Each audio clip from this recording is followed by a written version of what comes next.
Guys, welcome to my channel Rai official 143। তোমরা সবাই কেমন আছো? আশা করি তোমরা অনেক ভালো আছো, আর আমিও অনেক ভালো আছি। তো আজকে যাবো জামা ষষ্ঠীর কেনাকাটা করতে। সেরকম কিছু না, আমার বড় ননদের বরের জন্য একটা শার্ট কিনবো। শার্ট হোক গেঞ্জি হোক কী পাই জানি না, এখনো পর্যন্ত গিয়ে দেখি।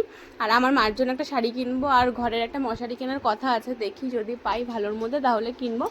তো চলো আগে যাই কেনাকাটা করতে। আর সোনামাকে মার কাছে রেখে তারপরে আমি যাচ্ছি। বাইরে তো অনেক রোদ্দুর, জানি না কি হবে। তোমরা যারা যারা আমার চ্যানেলটা এখনো সাবস্ক্রাইব করো তারা প্লিজ আমার চ্যানেলটা সাবস্ক্রাইব করে দিও। যারা পেজ থেকে ভিডিওটা দেখছো তারা প্লিজ পেজটাকে ফলো করতে কিন্তু একদমই ভুলবে না।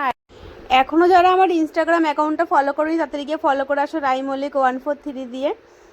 আর দেখো কথা বলতে বলতে এই যে আমি ভ্যানে উঠে গেছি, আর পুরো মাওবাদী সেজে নিয়েছি, কারণ এত গরম লাগছিলো বাইরে, আর আমি ছাতা ক্যারি করতে পারি না, ওই জন্য আমি এরকমভাবে মুখে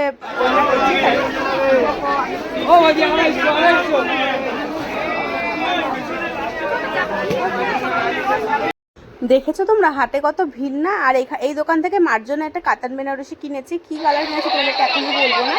আর এখান থেকে একটা ঘরের জন্য মশারি কিনে নিয়েছি, খুব ভালো সফট একটা মশারি নিয়েছি, 300 টাকার মধ্যে হয়ে গেছে। আর দেখো বাইরে কি রোদ, আর আমার কেনাকাটা হয়ে গেছে, আমি সেরকম কিছু কেনাকাটা করিনি, বাড়ি চলে এসেছি।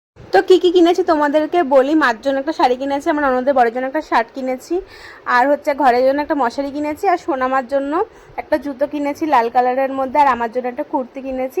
তো আজকের ভিডিওটা এইখানে। ভিডিওটা ভালো লাগলে একটা লাইক করে দিও, আর যারা যারা আমার চ্যানেল নতুন আছে তারা প্লিজ আমার চ্যানেলটা সাবস্ক্রাইব করতে কিন্তু একদমই ভুলবে না। যারা পেজ থেকে ভিডিও দেখছে তারা প্লিজ পেজটাকে ফলো করে দিও। টাটা সবাইকে, দেখা হচ্ছে নেক্সট ভিডিওতে।